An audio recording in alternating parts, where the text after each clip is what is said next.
Irmãos amados, eu vou ler a palavra em Lucas, capítulo 9. Lucas, capítulo 9, a partir do verso 28, até o verso 45, a parte A. É a história da transfiguração. Lucas 9, 28 diz assim: cerca de 8 dias depois de proferidas estas palavras, tomando consigo a Pedro, João e Tiago, subiu ao monte com o propósito de orar. E aconteceu que, enquanto ele orava, a aparência do seu rosto se transfigurou, e suas vestes resplandeceram de brancura. E eis que 2 varões falavam com ele, Moisés e Elias, os quais apareceram em glória e falavam da sua partida que ele estava para cumprir em Jerusalém.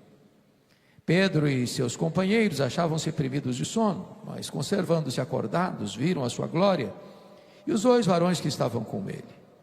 Ao se retirarem estes de Jesus, disse-lhe Pedro: Mestre, bom estarmos aqui. Então façamos 3 tendas, uma será tua, outra de Moisés, outra de Elias, não sabendo, porém, o que dizia. Enquanto assim falava, veio uma nuvem e os envolveu. E encheram-se de medo ao entrarem na nuvem. E dela veio uma voz dizendo: Este é o meu filho, o meu eleito. A ele ouvi. Depois daquela voz, achou-se Jesus sozinho. Eles calaram-se, naqueles dias a ninguém contaram coisa alguma do que tinham visto. No dia seguinte, ao descerem eles do monte, veio ao encontro de Jesus grande multidão. E eis que dentre a multidão surgiu um homem dizendo em alta voz: Mestre, suplico-te que vejas meu filho, porque é o único. Um espírito se apodera dele, e de repente o menino grita, e o espírito atinge ou atira por terra, convulsiona até espumar, e dificilmente o deixa depois de o ter quebrantado. Roguei aos teus discípulos que o expelissem, mas eles não puderam. Respondeu Jesus: Ó geração incrédula e perversa, até quando estarei convosco que vos sofrerei? Traze o teu filho. Quando se ia aproximando, o demônio o atirou no chão e o convulsionou. Mas Jesus repreendeu o espírito imundo, curou o menino e o entregou a seu pai. E todos ficaram maravilhados ante a majestade de Deus. Como todos se maravilhassem do quanto Jesus fazia, disse aos seus discípulos: Fixai nos vossos ouvidos as seguintes palavras: O Filho do Homem está para ser entregue nas mãos dos homens. Eles, porém, não entendiam isto. Até aqui. Irmãos amados, esse texto apresenta-nos 3 quadros, 3 telas, 3 realidades. Encontramos aqui o que nós chamaríamos da espiritualidade do monte. Também aquilo que diríamos a espiritualidade do vale. E finalmente, a espiritualidade de Jesus. Encontramos aqui a experiência de Pedro, Tiago e João, que sobem o monte da transfiguração com Jesus. Ali Jesus ora e eles dormem. O que dá prazer em Jesus dá cansaço neles. E não obstante verem sinais extraordinários e milagres esplêndidos, eles estão agarrados no sono. Então eu gostaria de caracterizar a espiritualidade de Pedro, Tiago e João como a espiritualidade do êxtase sem entendimento. Porque eles estão vendo milagres, mas estão desprovidos de compreensão espiritual. Os 9 que ficaram no sopé do monte, rodeados por uma multidão aflita, porque no meio da multidão tem um pai, cujo filho único está endemoniado, não encontrando resposta nos discípulos de Jesus. Nós vamos caracterizar esses discípulos que ficaram no sopé do monte como a espiritualidade do vale, da discussão sem poder. Porque o texto nos informa, no texto de Marcos, paralelo deste, que os escribas, os doutores da época, estão discutindo com os discípulos, e em vez de estarem fazendo a obra, estão discutindo a obra, e desprovidos de poder. Então vamos chamar essa espiritualidade da espiritualidade do vale, da discussão sem poder. E vamos ao final observar o exemplo de Jesus, a espiritualidade de Jesus, caracterizada por oração, por obediência e por poder. Vejamos essas três faces da espiritualidade, portanto. Por que Jesus sobe esse monte com o propósito de orar? Porque Jesus dá esse antepasto do céu. Porque uma semana antes, lá no extremo norte de Israel, lá em Cesareia de Filipe, lá nas fraldas do Monte Hermon, pela primeira vez, Jesus diz para os seus discípulos, depois de afirmar que as portas do inferno não prevaleceriam contra a igreja, que era necessário que ele subisse para Jerusalém, para ser entregue nas mãos dos principais sacerdotes, para ser crucificado, para ressuscitar no terceiro dia. E quando Jesus fala isso, o próprio Pedro, que havia dito, tu és o Cristo, filho do Deus vivo, chama Jesus à parte e passa a reprovar Jesus. Tem piedade de ti, isso não pode te acontecer. Larga a mão desses pensamentos soturnos e doentios. Não pense em cruz. E Jesus se volta para ele dizer, arreda, Satanás. És para mim causa de tropeço. Não cogitas das coisas de Deus, apenas das coisas dos homens. É claro que Jesus não está chamando Pedro de Satanás. E é claro também que Jesus não está mandando Pedro arredar. E Jesus está mandando Satanás arredar. Pedro fica. Pedro é discípulo. Em Pedro, Jesus vai continuar investindo. E aí que entra esse texto. Uma semana depois, Jesus sobe um alto monte. Nós não sabemos se é o Tabor, nós não sabemos se é outro monte. O fato é que Jesus subiu um monte com o propósito de orar. E leva consigo Pedro, Tiago e João. E aqui diz o texto que Jesus sobe com um propósito. O propósito de orar. E enquanto Jesus ora no topo desse monte, diz a Bíblia que o seu rosto se transfigura, a ponto de brilhar como o sol. As suas vestes resplandecem de brancura, e Marcos diz que nenhum lavandeiro da terra podia tornar vestes tão alvas.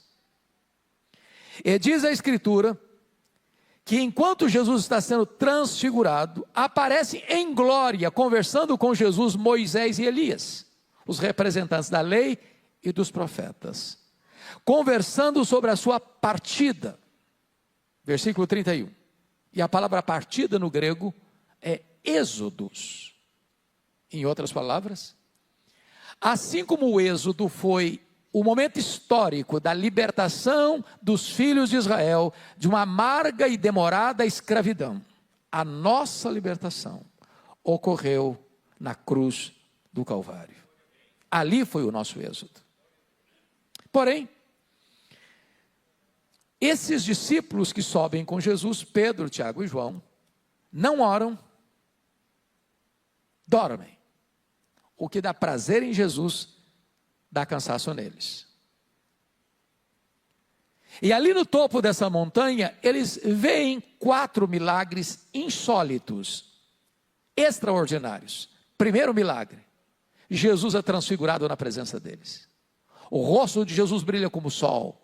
As vestes de Jesus brilham como a luz. Segundo milagre, Moisés e Elias aparecem em glória, conversando com Jesus sobre a sua partida. Terceiro milagre, uma nuvem luminosa os envelopa, e eles são tragados, envolvidos por aquela nuvem luminosa. Quarto milagre, de dentro da nuvem surge uma voz divina dizendo, este é o meu filho, o meu eleito, a ele ouvi. Mas esses discípulos, apesar de estarem vendo milagres insólitos, extraordinários, estão desprovidos de entendimento. Então nós vamos chamar a espiritualidade de Pedro, Tiago e João como a espiritualidade do êxtase, sem entendimento. Nós temos uma concepção muito comum na igreja evangélica brasileira, de uma forma geral, que se nós víssemos mais milagres, nós quereríamos mais. Isso não é uma verdade bíblica.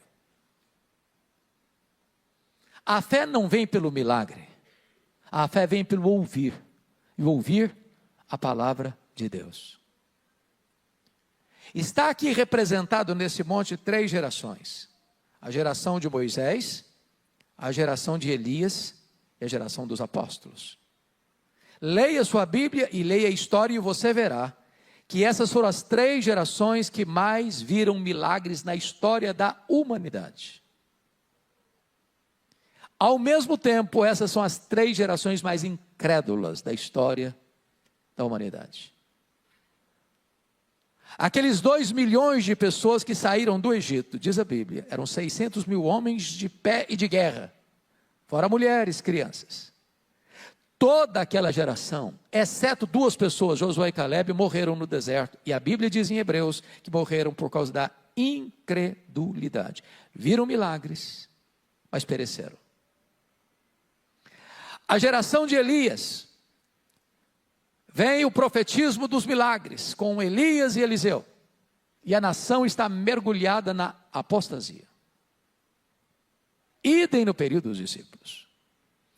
Então nós chamamos essa espiritualidade dos discípulos da espiritualidade do êxtase, sem entendimento. E o que esses discípulos, Pedro, Tiago e João, não conseguem compreender? Primeiro, eles não conseguem compreender a centralidade da pessoa de Jesus.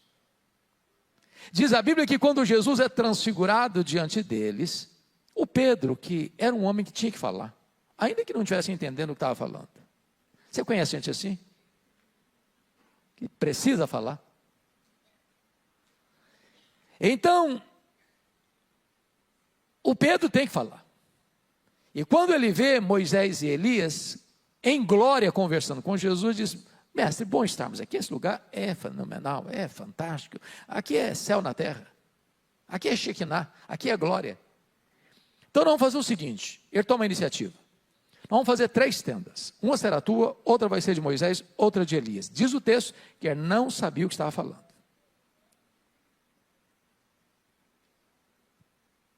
E não sabia o que estava falando, porque estava falando uma bobagem. Que bobagem?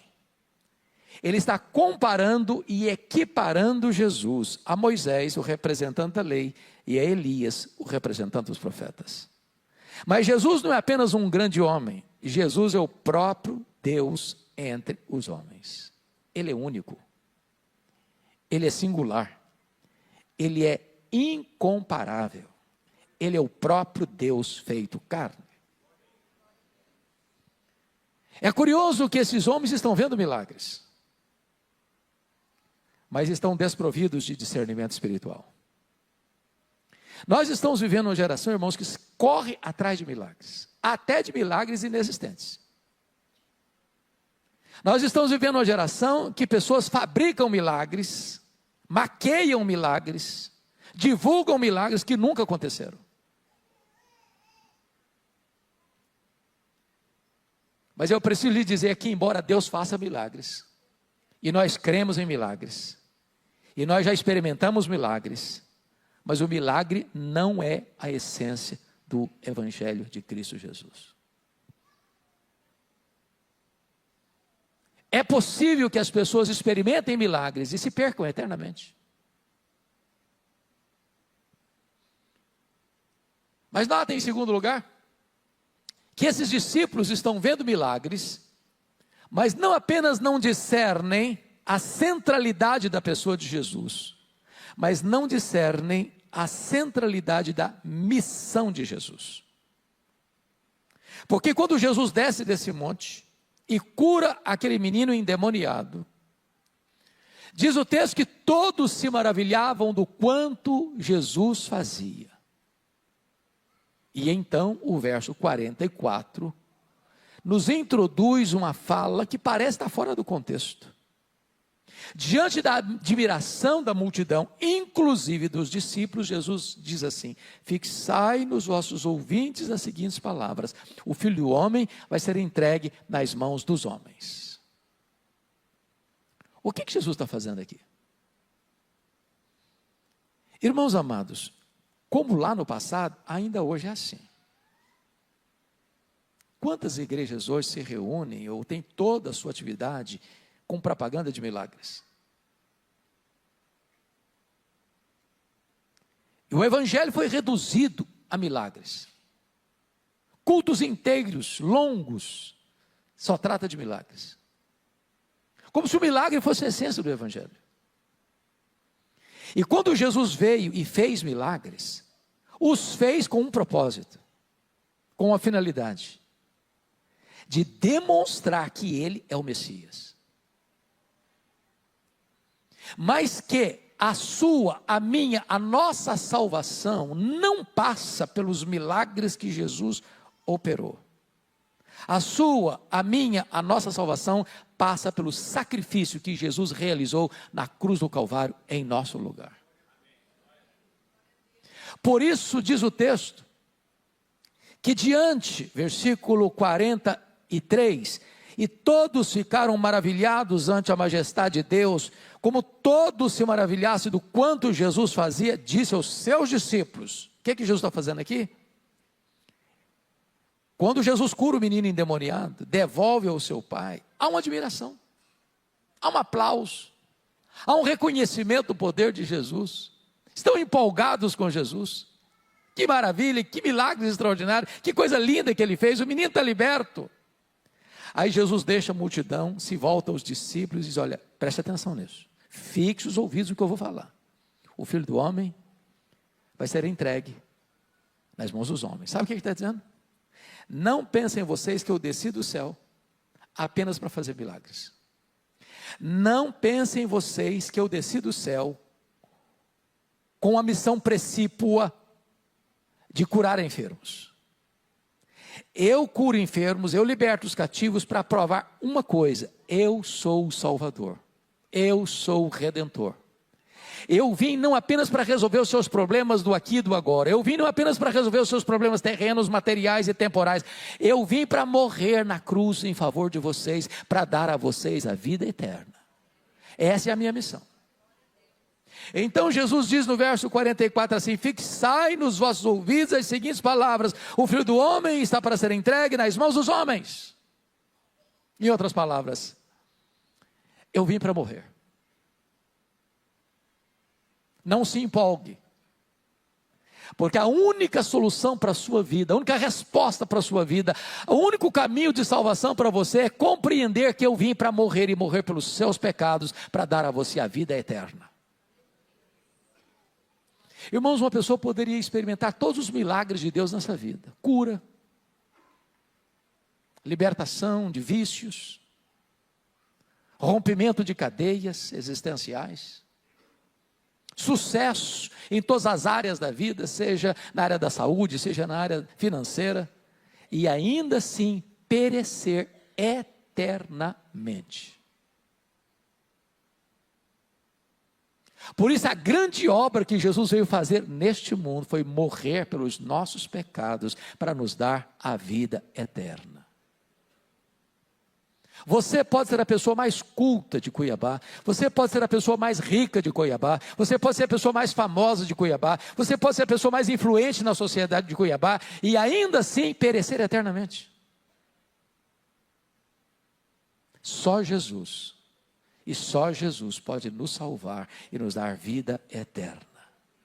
E Jesus está dando uma ordem para os seus discípulos: fixai nos vossos ouvidos as seguintes palavras: o Filho do Homem está para ser entregue nas mãos dos homens. Em outras palavras, eu vim para morrer, eu vim para ir para a cruz, e é para a cruz que eu estou caminhando, porque é lá na cruz que eu vou salvar vocês, é lá na cruz que eu vou redimir vocês, é lá na cruz que eu vou dar a vocês a vida eterna.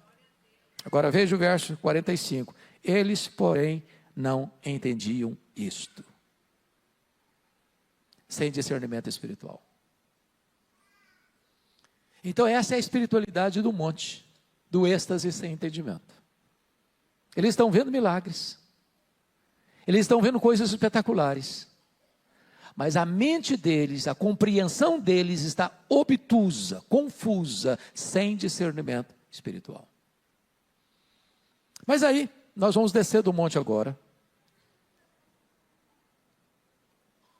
E nós vamos olhar o segundo grupo, os 9 que ficaram no sopé do monte. E diz a Bíblia que lá no sopé do monte tem uma multidão. E diz a Bíblia que no meio dessa multidão surge um pai aflito com um problema pontual. Seu filho único está endemoniado. E a Bíblia diz que esse espírito maligno que atormenta esse garoto, joga-o ora no fogo, ora na água, ora na terra, e ele se queima, e ele quase se afoga, e ele se machuca todo. E quando os discípulos de Jesus chegam nesse local, certamente aquele pai deve ter dado um suspiro de esperança e de alívio. Os homens de Deus chegaram. Vai ter solução para o meu problema. E diz a Bíblia que esse pai apresenta esse menino aos discípulos de Jesus, e eles não puderam libertar aquele menino endemoniado. E os evangelistas que relatam esse episódio, normalmente Marcos, nos informa que os discípulos não puderam, porque estavam agarrados numa discussão com os escribas, os inimigos da obra. Então preste atenção nessa frase. Deus não nos chamou para discutir com os inimigos da obra. Deus nos chamou para fazer a obra. Não podemos nos distrair. E porque eles estavam discutindo a obra, em vez de se prepararem para a obra e fazer a obra, eles estavam desprovidos de poder.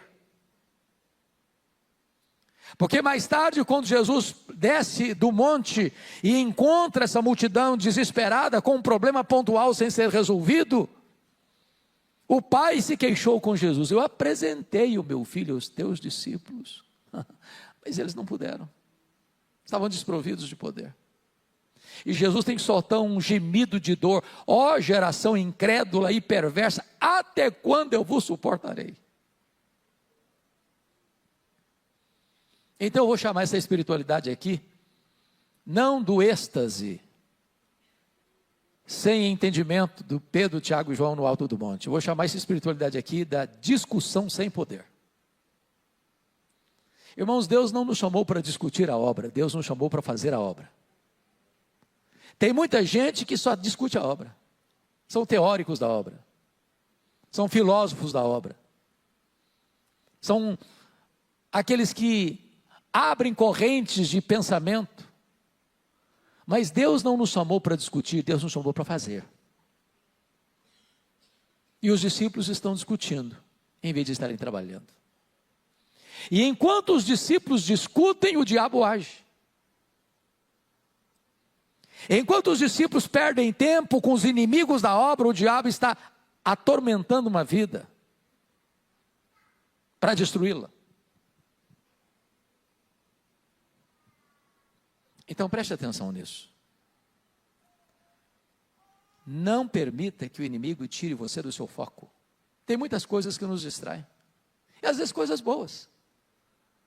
Nós não poderíamos afirmar que uma boa discussão teológica não seja uma coisa boa. Tem hora que a igreja precisa discutir mesmo teologia para acertar o caminho. Mas Deus não nos chamou para discutir a obra, Deus nos chamou para fazer a obra. Nós não somos teóricos da obra, nós somos trabalhadores da obra. Porque enquanto os discípulos de Jesus discutem, o diabo age. E age com um senso de crueldade. Porque a Bíblia diz que esse filho é filho único. Agora notem. Quando se foi perguntado, desde quando esse menino está assim?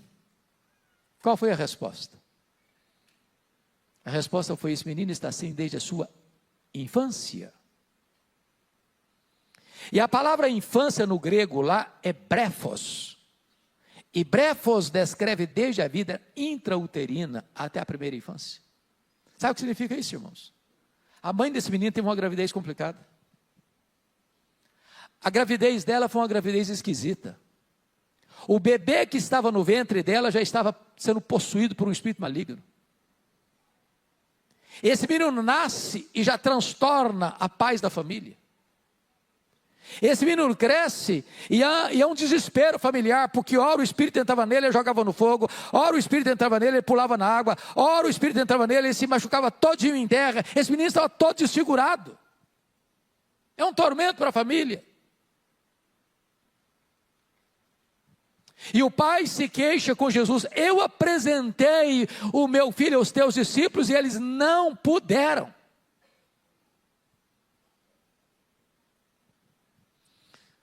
Irmãos amados, há muitos que acham que o diabo é uma lenda. Há outros que acham que é um espantalho. Há outros que acreditam que isso é uma criação das mentes mais perturbadas para afligir as pessoas mais fracas. Mas o diabo e seus demônios é uma realidade. É uma realidade. E diz a Bíblia que mais tarde os discípulos perguntaram para Jesus: Senhor, por que nós não conseguimos libertar aquele menino? E Jesus respondeu: é que esta casta só sai com oração e jejum. É preciso preparo. É preciso preparo. Há alguns anos, pastor Júnior, eu estava em Vitória. E o Senhor salvou uma senhora de classe média alta em Vitória. E essa senhora tinha uma criança de 3 anos. E um dia essa mulher caminhava pelas ruas de Vitória, uma criança de 3 anos no colo. E de repente a criança desfigura o rosto no colo dela e começa a falar impropérios terríveis, blasfêmias horríveis. A mãe tomou um susto enorme. Dali da rua mesmo em que ela caminhava com a criança no colo, ela já vai para um hospital, porque achou que a filha estava tendo um surto psicótico no colo dela. E os médicos examinaram, e os médicos fizeram todo tipo de exame e não constataram nada. E essa mãe desesperada me liga, diz: pastor, eu estou desesperada. A minha filha teve esse comportamento no meu colo e eu não sei o que eu faço. Já levei para os médicos, já fiz exame e não constata nada. Eu disse: traz a sua filha no gabinete pastoral. Ela chegou. Eu sentei do lado de cada mesa, ela sentou do lado de lá com a criança no colo de 3 anos. E eu conversava com a mãe e a menina me olhava com um semblante pesado.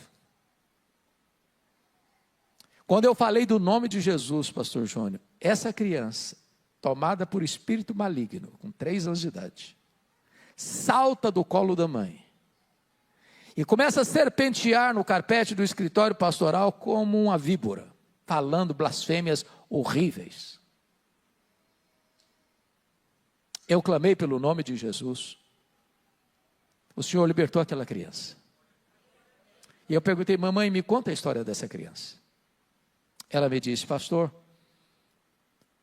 o meu marido é um homem envolvido com o ocultismo. Quando eu fiquei grávida, ele consagrou essa criança aos espíritos malignos. E aquela criança estava sofrendo os reveses de uma situação semelhante a esse caso que estamos aqui considerando. Podem ter certeza, irmãos, tem muita gente hoje sofrendo, perturbadas, oprimidas, feridas, de ver crianças nas mãos do inimigo. Eu não sei se vocês concordam comigo nesse quesito, mas dê uma pesquisada na programação infantil da televisão brasileira. Se você assistir tudo, eu lhe garanto que você não dorme de noite com a luz apagada. Tem muito ocultismo, tem muita feitiçaria, tem muita coisa esquisita, tem muita violência. Certamente há um espírito maligno querendo destruir a nossa geração, destruir a mente das crianças. Há muitas coisas estranhas que não se pode explicar racionalmente, que não se compatibiliza com a faixa etária de uma criança. E diz a Escritura que em face do problema, os discípulos não puderam. E não puderam porque estavam desprovidos de poder. Não puderam porque Jesus mais tarde disse, essa casta só sai com oração e jejum. E não importa, meu irmão, quão culto você seja, não importa quão estudioso você seja, não importa quão iluminado você seja no saber humano, das ciências humanas, sem oração, sem jejum, não tem poder.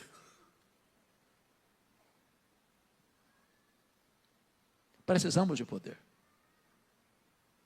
Nós vivemos hoje, irmãos, num mundo marcado por muitas dores, por muitos traumas, por muita opressão maligna, por muitas artimanhas, por muitos laços traiçoeiros, querendo capturar a mente das crianças, querendo oprimir as crianças. Tem coisa muito esquisita acontecendo por aí.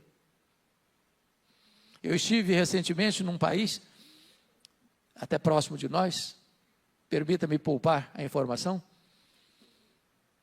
e eu fiquei com o coração apertado, porque eu cheguei naquela cidade para pregar, e a primeira pessoa que me aborda na porta da igreja foi uma mãe aflita. Eu disse, pastor, o senhor pode vir aqui um pouquinho comigo? Eu falei, claro. Ela me disse, o meu filho de 5 anos foi na escola hoje pela primeira vez.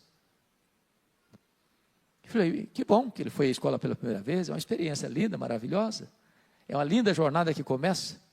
Ela me disse, mas não foi bom não, foi traumático. Eu falei, por quê?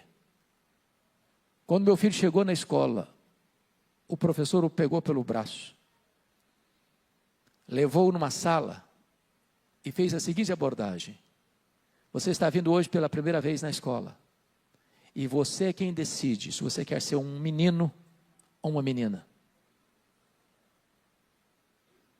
E eu fico imaginando que propósito, com que propósito um professor faz isso? Com uma criança de 5 anos? Que tipo de intenção tem por trás? De plantar uma dúvida? De semear o joio da cisânia para confundir a mente de uma criança de 5 anos? Nós estamos vivendo uma geração caída, depravada, perturbada, confusa, escrava do pecado. E o que é mais triste, o que é mais doloroso, é que quando os discípulos de Jesus estão na área, no sopé do monte, e uma multidão se reúne, aquele pai aflito, ao ver os discípulos de Jesus, deve ter dado um suspiro de esperança. Louvado seja Deus, os homens de Deus acabam de chegar. Chegou a solução para minha casa, chegou a solução para o meu filho, chegou a libertação para a minha família. E diz a Escritura que ele, o pai, levou o menino endemoniado aos discípulos, e eles estavam agarrados numa discussão teológica com os inimigos da obra e desprovidos de poder. Deus não nos chamou, irmãos, para discutir a obra, Deus nos chamou para fazer a obra. Tem muita discussão teológica. Aliás, notinha de rodapé, tem muitos grupos de WhatsApp hoje de discussão de teologia. Se você não tiver cuidado e entrar nisso aí, você passa o dia inteiro discutindo a obra em vez de fazer a obra. Deus não chamou para discutir a obra, Deus não chamou para fazer a obra. Quando os inimigos da reconstrução de Jerusalém começaram a discutir com Neemias, tentaram de todas as maneiras parar a obra, todas as maneiras. A última delas foi: Neemias, desce aí, vamos bater um papo, vamos sentar ao redor da mesa. Neemias respondeu: eu estou fazendo uma grande obra e não tenho tempo para conversar. Deus não nos chamou para discutir a obra, Deus nos chamou foi para fazer a obra. Agora, enquanto, irmãos, os discípulos discutem a obra, o diabo age. E age sem confronto.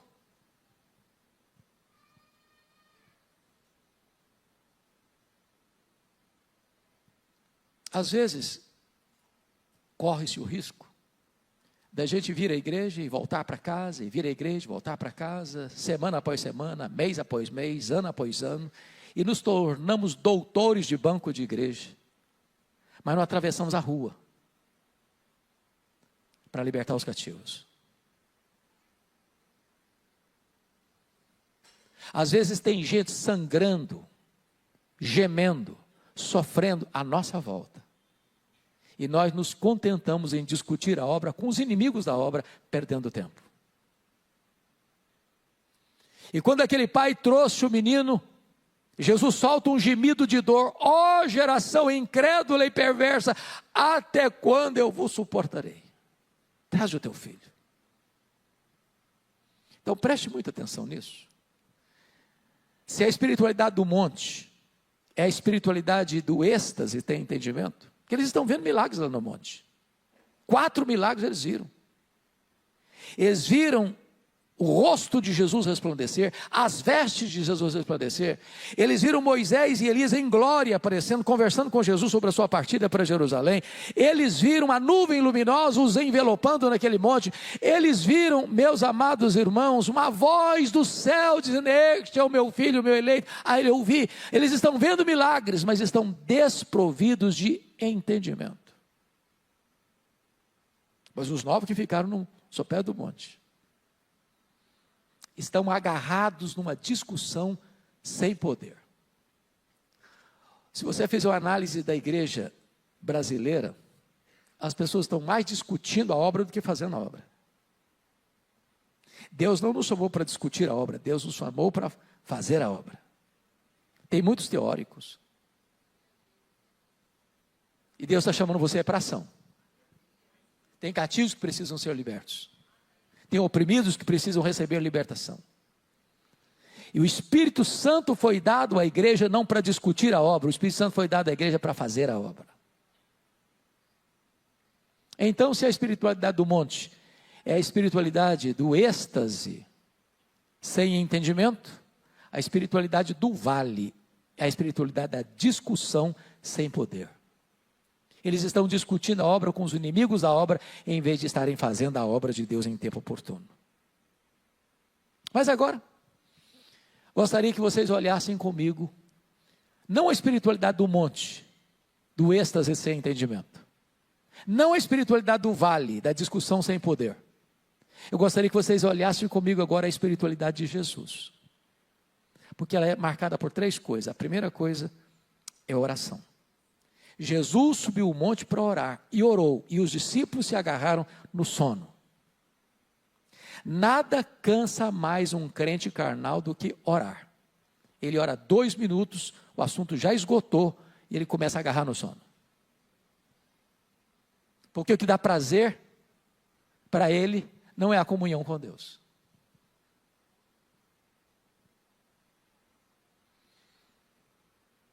Preste atenção nisso, porque Jesus orou, o rosto dele se transfigurou. Porque Jesus orou, as vestes dele resplandeceram. Porque Jesus orou, o Pai disse: este é o meu filho, o meu amado, o meu eleito, a ele ouvi. Quando você ora, você respira o oxigênio do céu. Quando você ora, você se deleita em Deus.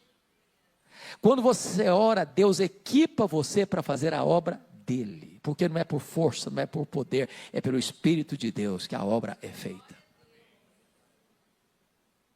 Eu não sei como é que é a sua vida de oração, mas eu recomendo você nesta noite a se matricular na escola da oração. Porque se você não for um homem ou mulher de oração, você não terá poder para enfrentar as hostilidades espirituais que são postas à sua volta. Não importa quão culto você seja, não importa quão estudioso você seja, não importa quantos livros você tem na sua biblioteca, não importa quantos livros você lê por ano, você e eu precisamos de poder, e não há poder sem oração. Nem oração, nenhum poder. Pouca oração, pouco poder.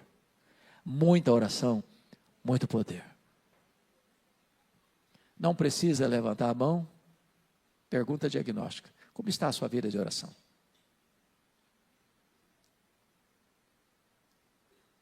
Qual a sua experiência de intimidade com Deus? Qual o deleite que você tem em Deus? Qual foi a última vez que você, extasiado, esteve na presença de Deus, contemplando a sua glória, através da intimidade da oração? Então, a espiritualidade de Jesus, em primeiro lugar, é a espiritualidade da oração. E se existe algo, irmãos, que a igreja contemporânea precisa restabelecer, é o deleite em Deus, mais do que nas bênçãos de Deus. Faça uma análise, e você verá que talvez hoje a maioria das chamadas igrejas evangélicas tem um trabalho acentuadamente antropocêntrico. Tudo gira em torno do homem. Tudo é para agradar o homem. O culto é antropocêntrico. A música é antropocêntrica. A mensagem é antropocêntrica. E eu preciso afirmar que você e eu não somos o centro, Deus é. Você e eu não somos o centro, Jesus é. E a não ser que a nossa vida gire em torno de Jesus, até as nossas orações serão antropocêntricas. Me dá, me dá, me dá, me dá, me dá, me dá. Eu sou o centro do universo. Como se Deus estivesse a meu serviço e não eu a serviço dele. E a primeira coisa que marca o ministério de Jesus aqui nesse monte é oração. Ele subiu para esse monte para orar. E ele orou.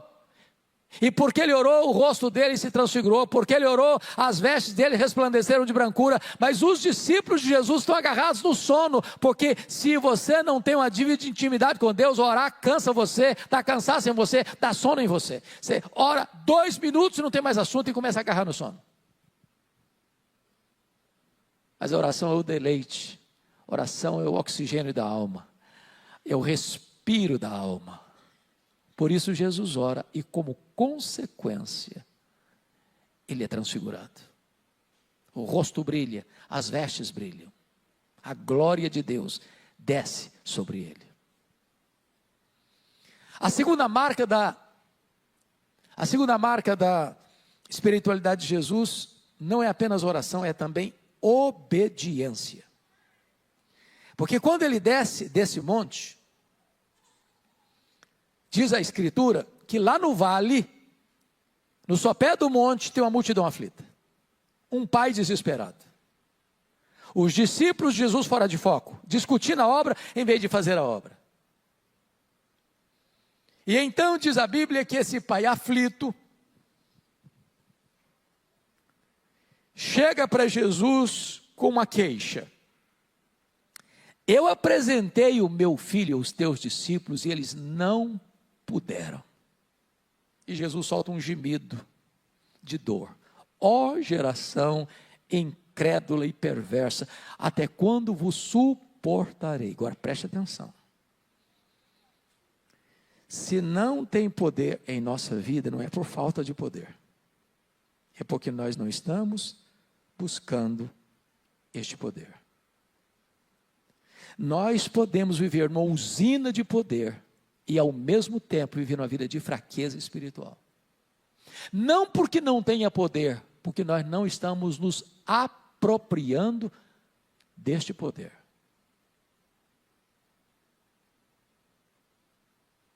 Então diz a Escritura que esses discípulos, quando Jesus desce desse monte, ele liberta o menino, ele cura o menino, e agora está todo mundo admirado. Versículo 43, como todos se maravilhassem do quanto Jesus fazia, disse aos seus discípulos: fixai nos vossos ouvidos as seguintes palavras. Por quê, irmãos? Por quê? Convenhamos, ainda hoje é assim. As pessoas estão à carta de que hoje? De milagres. Em muitos segmentos hoje, tudo é feito em cima de milagres. A nossa geração corre à carta de sinais e milagres. Ao contrário até, fazem propaganda de milagres que nunca aconteceram. Fabricam milagres. E nós cremos em milagres. E Jesus faz milagres. E nós temos experimentado milagres. Mas é preciso dizer em alto e bom som, o milagre não é a essência do Evangelho. Jesus realizou milagres para provar que ele era o Messias, o Salvador do mundo. Mas a nossa redenção não passa pelo milagre, a nossa redenção passa pela morte de Cristo na cruz do Calvário.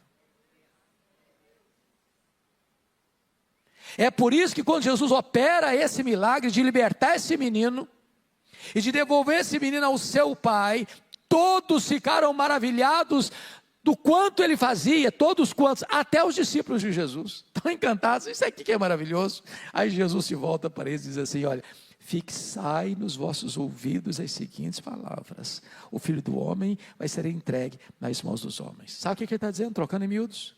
Não pensem vocês que eu desci do céu apenas para fazer milagres. Não pensem vocês que a missão principal que eu vim fazer aqui nesse mundo é fazer milagres. Entendam uma coisa, compreendam isso, isso é a essência. O Filho do Homem vai ser entregue nas mãos dos homens. Sabe o que ele está dizendo? Eu desci do céu é para morrer na cruz pelos seus pecados. Eu desci do céu é para perdoar os seus pecados. Eu desci do céu é para salvar você eternamente. Eu desci do céu é para dar a você a vida eterna. E a vida eterna passa pela minha morte na cruz. E diz a Bíblia que os seus discípulos não entenderam isto. Vendo milagres, mas desprovidos de entendimento. Então, por favor, observem esse ponto. A espiritualidade de Jesus é a espiritualidade da oração e a espiritualidade da obediência. Ele veio para morrer e morrer pelos nossos pecados, para nos dar a vida eterna. Mas finalmente, a espiritualidade de Jesus, irmãos, é a espiritualidade do poder. Do poder. Porque diz a Escritura que esse pai aflito se aproxima de Jesus e disse num tom de dor, eu apresentei o meu filho aos teus discípulos e eles não puderam. Eles não puderam. Qual a reação de Jesus? Um gemido de dor. Ó geração incrédula e perversa, até quando eu vos suportarei? Traz o teu filho. E quando o pai vai trazendo o filho, o espírito mudo e surdo entra no menino, joga-o no chão, e ele passa a convulsionar. É a reação do inimigo. É o estertor do inimigo. E Jesus dá uma ordem aos espíritos malignos, sai desse menino, e nunca mais voltes a ele. É uma libertação definitiva. É uma autoridade absoluta. E diz a Escritura, que naquele momento, o menino ficou completamente liberto, curado, em são juízo, completamente livre das garras do diabo.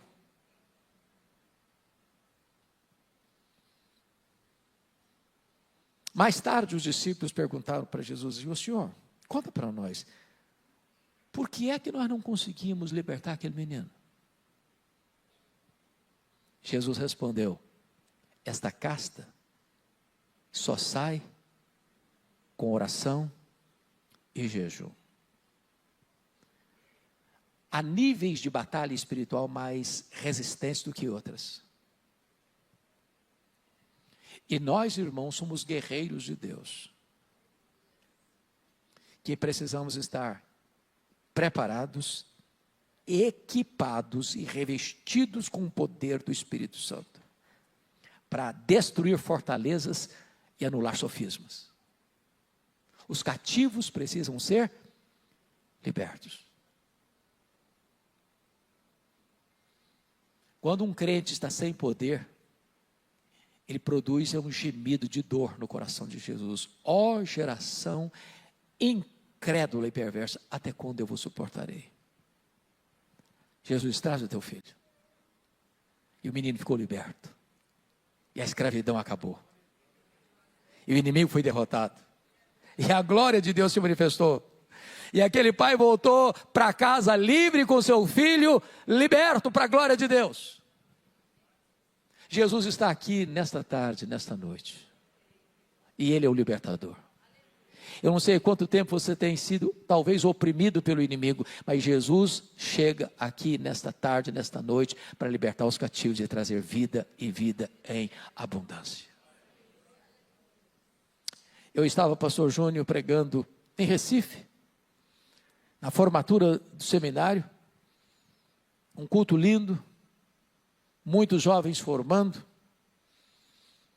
e ao término do culto, um dos formandos veio compartilhar comigo uma experiência daquele ano. Não é comum a igreja de grande porte convidar um seminarista para ser o pregador de uma conferência de um final de semana, sexta, sábado e domingo. Via de regra, a igreja escolhe um pastor mais experiente para compartilhar a palavra. Mas naquele caso, uma grande capital do Brasil convida um dos formandos para ser o pregador do aniversário da igreja, das conferências da igreja. E obviamente o seminarista sentiu-se muito valorizado, botou na mala o melhor terno, a melhor gravata, as melhores camisas, e partiu para aquela capital com a grande alegria de ser o pregador de uma conferência de uma grande igreja. Só que na sexta-feira aconteceu um fato inusitado. Quase na hora de ir para a igreja, aparece na casa pastoral uma mulher desesperada. Diz: pastor, a minha vizinha está passando uma grande luta. O filho dela está endemoniado. E tem uma multidão ao redor da casa e ninguém tem coragem de ir lá enfrentar o problema. Vim aqui para o senhor me ajudar.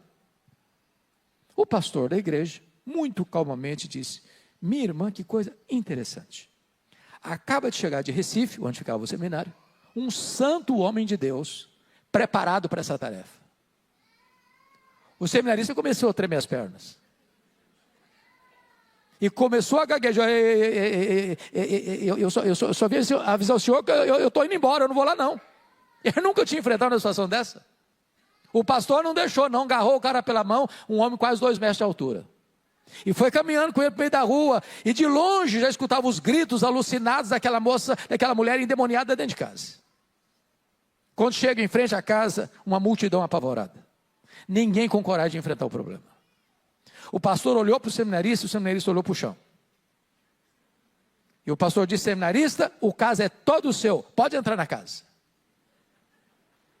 E com muito medo e desespero ele entrou. A mulher com seu olhar esquisito, com seus cabelos desalinhados. E quando ele entrou e viu a cena terrível, ele tentou esboçar a primeira frase, a mulher lhe deu uma bofetada na cara, um homem de quase 2 metros, e jogou ao chão. E no chão ele ficou por mais de 1 hora.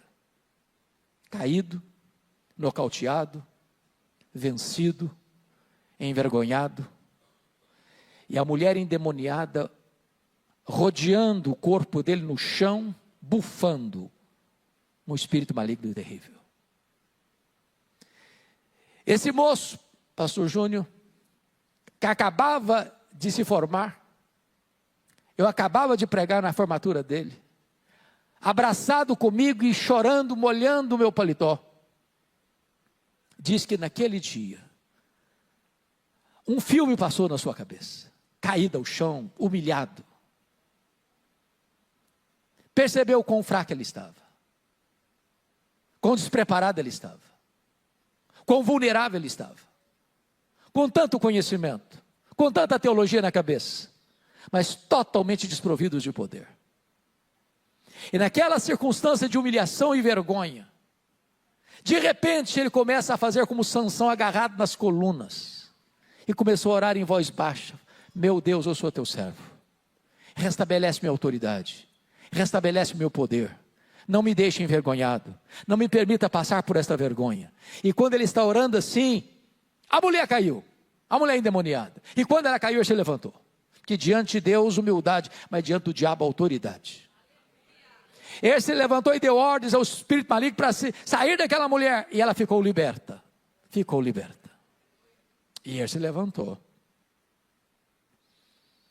E aquela mulher foi completamente liberta. E esse rapaz, formando, abraçado comigo, em lágrimas, me disse uma frase que eu nunca mais esqueci. Ele disse: eu entendi, pastor Hernandes, que não basta ser apenas crente. Não basta ser apenas membro de uma igreja evangélica. Não basta ser um líder espiritual. Não basta ser um diácono. Não basta ser um pastor. Não basta ser um seminarista. Não basta ser um teólogo. Não basta ser um estudioso. É preciso ter o poder do Espírito Santo de Deus na nossa vida. Eu não sei quanto tempo você tem de membro de igreja. Eu não sei nem se você é um líder na igreja em que você frequenta, ou desta ou de outra comunidade cristã. Mas a espiritualidade de Jesus é a espiritualidade da oração, da obediência e do poder. Se nós não estamos desfrutando desse poder, não é porque o poder não existe, é porque nós não estamos buscando. Esse poder está à sua, à minha, à nossa disposição. Que Deus nos ajude a termos a espiritualidade de Jesus, da oração. Como é que está a sua vida de oração? Nós estamos ocupados demais para nos ocuparmos com Deus. A nossa agenda é concorrida demais para termos tempo para Deus. Tem muitas coisas que nos distraem. E eu vou lhe dizer que se você não tem intimidade com Deus, orar 5 minutos é uma eternidade. Você se ajoelha e não tem assunto para falar.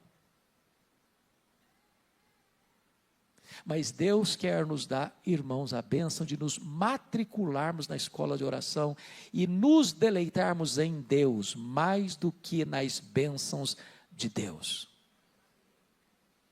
A espiritualidade de Jesus, irmãos, é a espiritualidade da obediência. Porque lá no topo desse monte, a pauta da conversa de Moisés e Elias com Jesus foi sobre a sua partida para Jerusalém. E a palavra partida no grego lá é a palavra êxodos. Sabe o que é o êxodo? Foi a libertação de Israel da escravidão do Egito.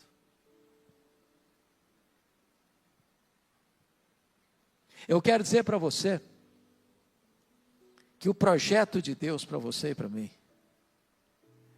é uma vida de obediência. Porque quando Jesus desce desse monte e cura o menino, todos, diz o texto, ficaram maravilhados ante a majestade de Deus.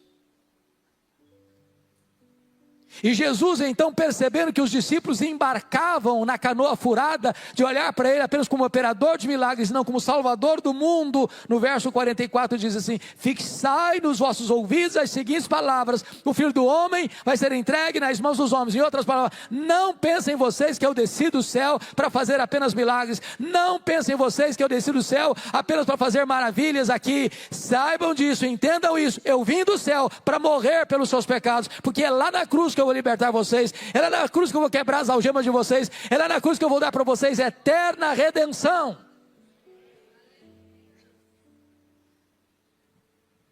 Mas a espiritualidade de Jesus é a espiritualidade do poder. E se nós estamos hoje desprovidos de poder, não é porque não tem poder, é porque nós não estamos buscando esse poder. Toda a suprema riqueza do poder de Deus está à sua, à minha, à nossa disposição. Que evitemos a espiritualidade do monte, do êxtase sem entendimento. Pedro, Tiago e João. Que evitemos a espiritualidade do vale, da discussão sem poder. Dos 9 discípulos que ficaram e estão discutindo, mas não estão fazendo a obra, estão apenas discutindo a obra. Deus não nos chamou para discutir a obra, Deus nos chamou para fazer a obra. Que tenhamos a espiritualidade de Jesus, da oração, da obediência, e do poder. Vamos ficar em pé e vamos orar.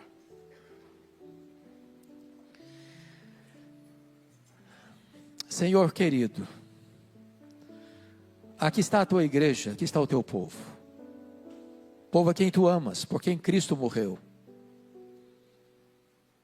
Povo que recebeu o Espírito Santo, que foi selado com o Espírito Santo da promessa.